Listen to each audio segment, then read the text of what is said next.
Guys, what's up? MrZipbuddy here, and today I'm going to be showing you guys how to do motion track 3D text on Adobe After Effects, and this stuff is really awesome, really comes in handy doing sniper montage cinematics and putting text in there like blah blah blah, MrZipbuddy presents and stuff along those lines, and it turns out really awesome.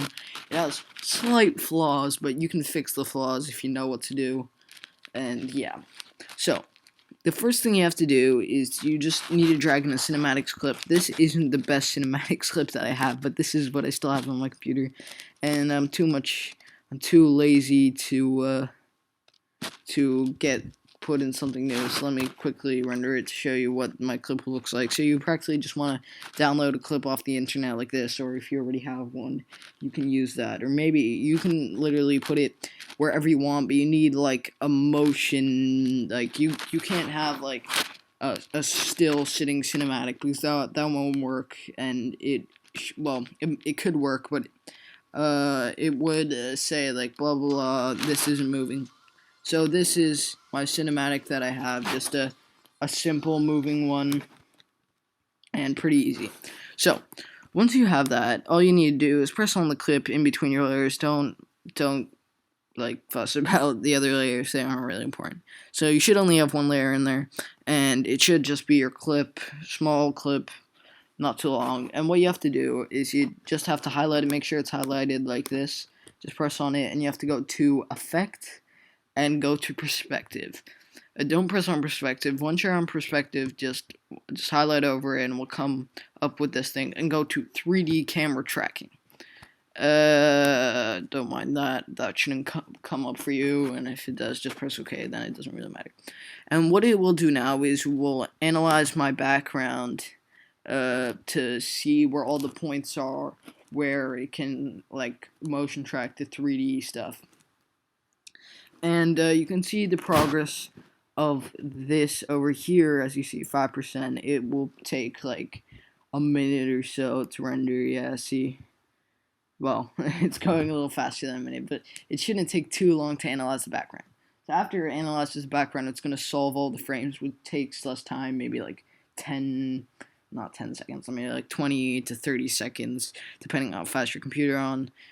What am I saying? Depending on how fast your computer is. I'm using a Mac right now, so Mac's pretty fast. And I think this thing's got 4 gigs of RAM. Let me check. Yeah, it's got 4 gigs of RAM from what I know. And it doesn't, yeah. I mean, you don't need a super fast computer to do all this. You can have like a 2 gigs of RAM computer and it should work fine. Anyway, but after it finishes loading, it should come up with a bunch of these weird little dots on the screen, and there'll be a bunch of different colors. The colors don't really make a difference of what they mean, but what you'll see when you highlight over them is you'll see this red sort of like bullseye looking thing over it, and it will like adjust to where you put it and go into very weird shapes and forms.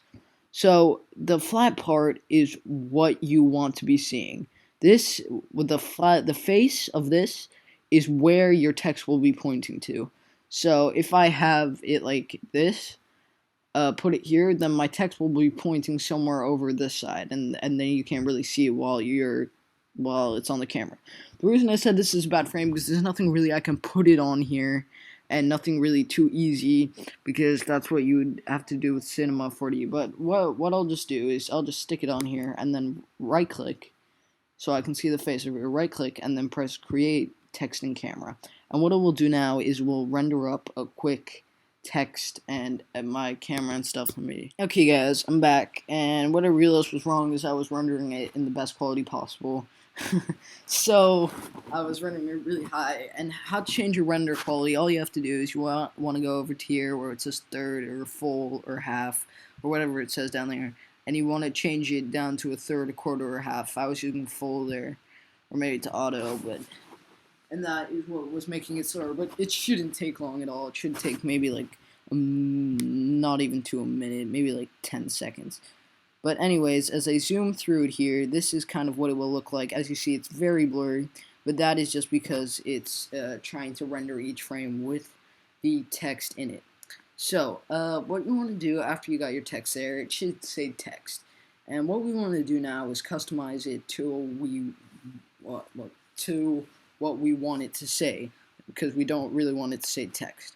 So all you have to do is press on the text button here, so it's highlighted, and then just double click the text and we'll highlight there. What you can do from then is just press backspace, and it will lag a little here because it will render everything, but you could just write like, I'm just going to write my YouTube name real quick, and it should render up. It will take little. Here you can see it loading because it has to render all the 3D motion track letters, but it'll take like 10 seconds, so it doesn't exactly matter too much. So once it loads, it will be a little different to what you expected, and you will have to adjust it, and that's where I just like to press on my text, and I like to go on these axis points, the blue, the red, and the green, depending on what axis I would like to move it on, and I just like to sometimes grab over here and just move it over there, and it should render out to what I like it to be. Again, once you move it, it has to render all the motion track letters, and I am actually kind of using a big word right now and a big text, so that's why it's taking a little longer, but it should be fine. Just let it render a little. There you go, and that's what it looks like. So I can go into further if I just press 1 and hit Command Alt to highlight everything. I can go into further. I can change the font to what I want. If I like whatever, if I like Pay Bill better, whatever that font is, it looks like it's a very small font from what I see. Okay, maybe we want to change that to Sathu, whatever the hell that is. But you can change anything. You can change the color by changing the fill right here, and you can also change what like the border of the text is. I don't have a border right now, but pressing on here and changing the stroke, and you can reverse these by pressing this button here and what they look like. But that's just, you don't really have to mess with that unless you want a border around it, but you can just press on here and pick what color you want your text. Not that I usually mess with this stuff, but I'll just say I want a kind of a dark redder text. I usually just keep it black because that's what I found the easiest, most basic. And this is pretty much the most basic version of motion tracking text. Like, you can put hours of work into this stuff. I like particles around it and have it do crazy stuff. Okay, guys, well, I deleted the clip from my computer by accident, which sucks so much, and I did by accident. I can't get it back because I can't retrace it. But we'll move on to the next step anyway, which I forgot to tell you guys while I was recording, which is really stupid of me. So the next step is making your text 3D, which lots of you guys want to do. It's very cool if it's still in 2D because it kind of gives you the 3D effect, but not fully. So what you want to do is go up to renderer, whatever it's called, and make sure that you may be on basic, just press on advanced, and make sure that your renderer is retraced 3D, and make sure it's on that. Then what you want to do is you want to go to basic, and you can mess with all these presets, and they aren't super important overall. But yeah, okay. Then what you want to do is you want to go to your text, go down, go to text. Oh no, that's not what I want. I'm doing the wrong thing right now, sorry guys. You want to go to geometry options, and then you see extrusion depth. And what you can do with that is you can just press it, and well, I'm bringing it out quite far right now. You can like make it bigger, so from 0 to like I'd say somewhere around 2 is a good sort of frame to render it at, because it isn't too like too much thickness. The more you extrude it, the thicker it gets. So if you want like really thick text, I'm doing like hand motions now, but you can't even see that. But if you want like really thick text, you should use more extrusion, and you can mess with that, and also bevel, which makes it a little more smooth. But if you bevel it too much, you can barely even read what it says.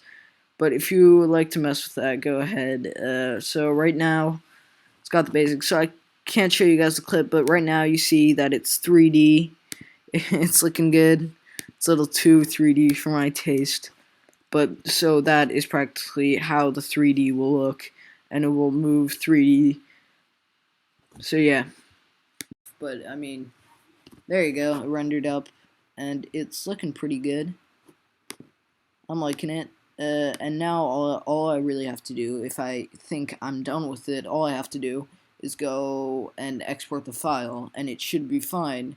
You can RAM preview it real quick. Well, it'll take about 5 minutes to RAM preview all the frames, but I'll just get back to you when it finishes rendering, and I'll should show it in the end of the video. Anyways, guys, hopefully this helped you guys. Hopefully this showed you how to do motion tracking, and it's really awesome. You can have lots of possibilities doing motion tracking and make your montages epic. And yeah, thanks for watching, guys. Leave a like if this helped. Subscribe if you want to see more After Effects tutorials. This is my second After Effects tutorial. And yeah, see you guys later.